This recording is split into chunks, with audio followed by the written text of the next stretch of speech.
নমস্কার বন্ধুরা, feel sport India আপনাদেরকে স্বাগত জানাই। কথায় আছে না, তুমি যতটা পরিশ্রম করবে একদিন তার ফল তুমি নিশ্চয়ই পাবে।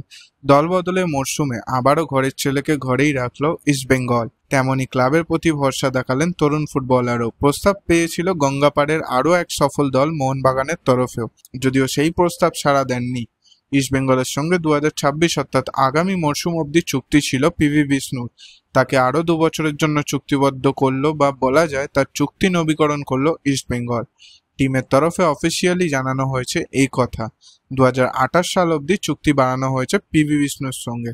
ইন্ডিয়ান সুপার লিগে গত মরশুমে মাত্র 4টি গোল করেছিলেন এই তরুণ ফুটবলার।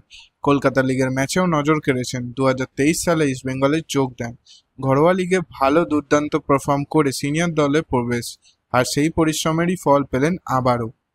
এই তরুণ ফুটবলার বলেছেন, ইস্টবেঙ্গল আমাকে লালন পালন করে গড়ে তুলেছে, দক্ষ প্লেয়ার হতে সাহায্য করেছে।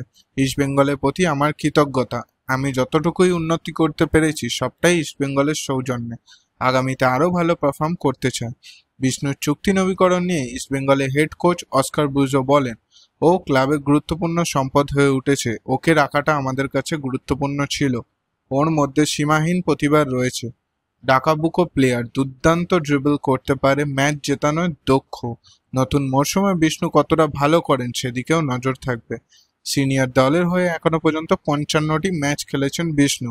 গত মরশুমে 22টি ম্যাচ খেলে 4টি গোল এবং 3টি অ্যাসিস্ট করেছিলেন। খেলেছিলেন 1459 মিনিট। কলকাতা লিগেও 11টি গোল রয়েছে তার। গত ডিসেম্বরেই আইএসএল এর তরফে মাসের সেরা উঠতি ফুটবলারের সম্মান পান তিনি। গত বছর রিলায়েন্স লিগে ভালো খেলে দলকে নেক্সট জেন কাপে তুলতে সাহায্য করেন। আইএসএল এ ইস্টবেঙ্গলের ইতিহাসে দ্রুততম গোল তাঁরই। 2023-2024 মরশুমে ওড়িশার বিরুদ্ধে 33 সেকেন্ডে গোল করেছিলেন পিভি বিষ্ণু। আপনার কি মনে হয়, পিভি বিষ্ণুকে দলে নেওয়া কি সঠিক সিদ্ধান্ত ইস্টবেঙ্গলের? তাহলে আজই কমেন্ট করে জানান, এবং খেলার সমস্ত খবরাখবর পেতে আজই সাবস্ক্রাইব করুন আমাদের চ্যানেলটি।